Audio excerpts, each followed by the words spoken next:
quasiment tout dit, donc moi je vais pouvoir être rapide. C'est bon ça? Je vais pouvoir être rapide et en fait juste illustrer le propos de Jean-Michel, parce que j'ai extrait ce graphique de l'étude de Marco. Alors d'abord que je voudrais saluer cette étude qui est très complète et qui décrit bien tout le problème de l'hydrogène, même si à mon avis il manque encore tous les aspects usage, enfin distribution et usage, parce que bon, les usages industriels existent, mais les véhicules à hydrogène ne sont pas encore au point. Enfin, il y a un tas d'usages de l'hydrogène qui sont pas là, donc il faudrait vraiment étudier la chaîne complète. Moi, je voudrais aussi dire que moi, je suis un petit peu daltonien, donc les couleurs, ça ne me va pas, et ce que proposait Jean-Eudes, une mesure par le CO2, ça va bien, nonobstant les remarques qu'a faites Jean-Michel. Et je voudrais dire aussi que la moitié, enfin, il y a une couleur qu'on n'évoque jamais, qui est le noir. Et la moitié de l'hydrogène mondial est faite avec du charbon en Chine. Et les Chinois évoquent la possibilité de nous exporter leur hydrogène. Donc comment vérifier qu'une molécule d'hydrogène qui arrive de Chine ou de je ne sais où est bien décarbonée? Donc il y a un problème de comptabilité, de taxes aux frontières qui risque de se poser un jour, qui n'a pas été évoqué ici. Alors pour revenir au rapport, donc les investissements évoqués sont absolument colossaux. On parle de 900 milliards de dollars. Donc bon, ça pose toute la question du WACC, de la fiabilité des investissements par rapport aux politiques publiques, etc. Les coûts résultants sont quand même élevés. En 2050, on arrive au mieux à 3 dollars pas j'allais dire le MBTU, mais le kilogramme, souvent 4. Aux États-Unis en ce moment, l'hydrogène, avec les prix du gaz, sort à 1,7 dollars aujourd'hui. Alors il n'est pas décarboné, mais je renvoie à la question que je posais sur le contenu carbone. Alors ensuite, là, sur ce graphique, on voit bien qu'on a... Bon, il y a toujours cet arbitrage entre utilisation en fait, de l'électrolyseur pour amortir les capex et puis durée d'utilisation. Alors si on fait ça avec du solaire, on a les deux cas un petit peu caricaturaux.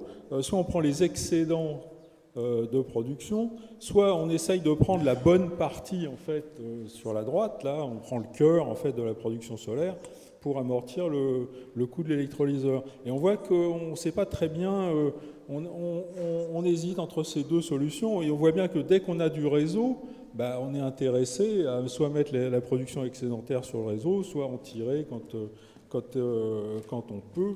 Donc c'est très difficile de calculer des coûts d'hydrogène sans avoir des coûts complets du système électrique. Donc là, je rejoins Jean-Michel, il faut une évaluation totale, en fait, système électrique, système de production d'hydrogène, avec une gestion de la flexibilité pour savoir exactement la valeur apportée à cet hydrogène. Et dans ce cas, moi, je trouve que les rendements sont un petit peu optimistes, personnellement, puisque Marco propose 65% de rendement pour les électrolyseurs en 2030 et 75% en 2050. C'est très optimiste, surtout qu'il faut il faut prendre en compte quand même tout le process. C'est pas simplement l'électrolyseur, c'est les compresseurs, c'est les compresseurs aussi pour mettre dans les tuyaux, etc. Donc c'est peut-être ce qu'on arrive en laboratoire, ce à quoi on arrive en laboratoire, mais en conditions réelles, on n'y arrive pas. Et puis après, il y a la question du facteur de charge. Par exemple, là, toujours sur le solaire, on arrive Marco donne 14% pour la France de rendement. Moi, je trouve ça énorme parce que l'hydrogène doit à la fois faire de la production de masse, enfin le solaire, pardon, doit faire de la production de masse d'hydrogène et en même temps assurer la flexibilité. Et intuitivement, on sent que tout ça, ça va dégrader les rendements. Enfin, le coefficient de capacité de production qu'on peut en tirer.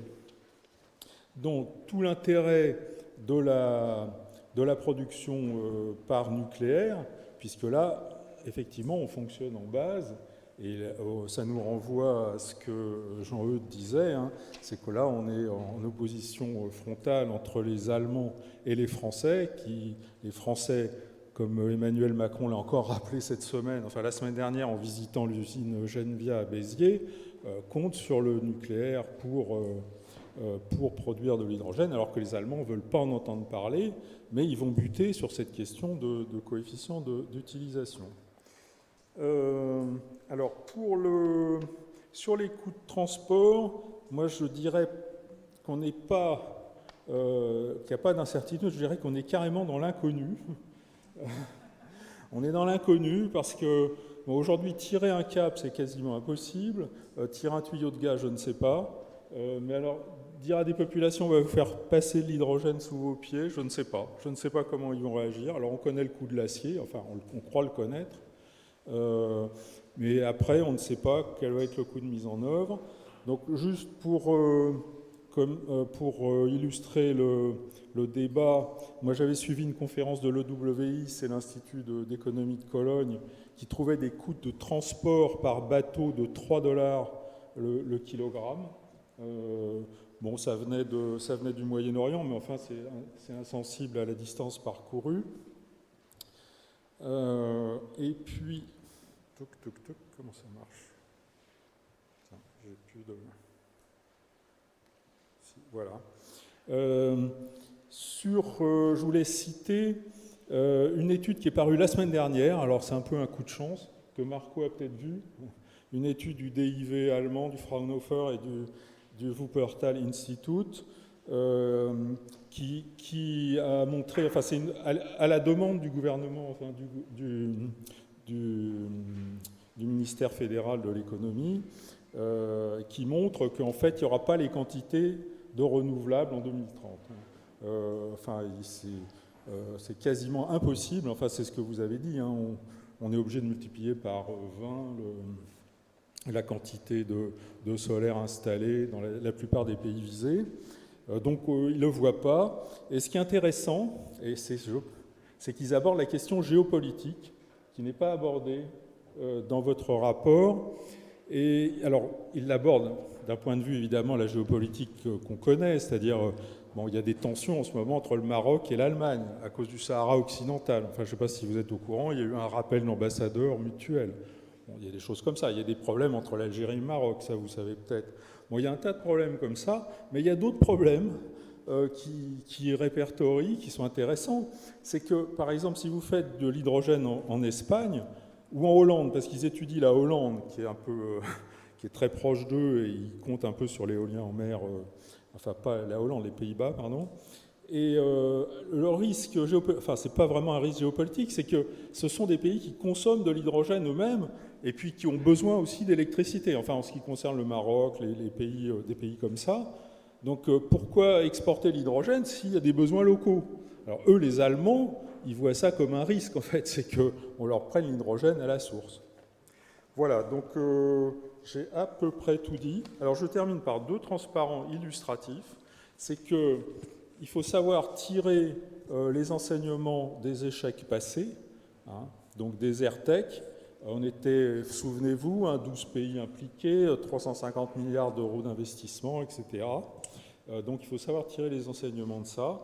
Et il y a eu des précédents, puisqu'en 1932, les Allemands avaient déjà des plans, enfin c'était un petit peu farfelu, mais enfin ça fait très longtemps qu'il y a comme ça que l'énergie des déserts fascine. Voilà, maintenant il y a l'énergie du vent en mer, et qu'il faut un petit peu raisonner à l'échelle de ces expériences passées. Et puis, je voudrais finir quand même, pardon, une seconde, c'est qu'il faut que les stratégies soient robustes aux crises.